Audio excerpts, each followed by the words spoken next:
Jamie at shopmasque.com. Welcome to another Mask Minute. So I have a mask on my face today.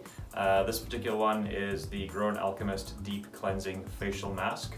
So it is a clay mask. Primarily it's going to help to decongest the skin using a superfine white clay that's going to absorb or control excess sebum production, just decongest and detoxify the skin overall. In addition to the clay, it does contain some other ingredients that are just going to help the skin to look sort of more luminous, toned, nice and firm.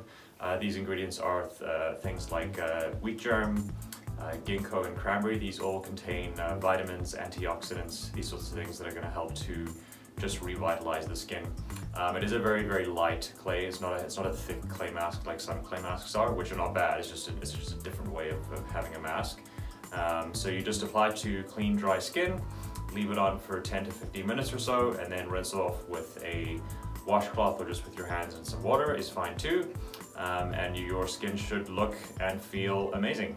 So check it out, shopmasque.com, the Grown Alchemist Deep Cleansing Facial Mask, available in our store in Vancouver as well.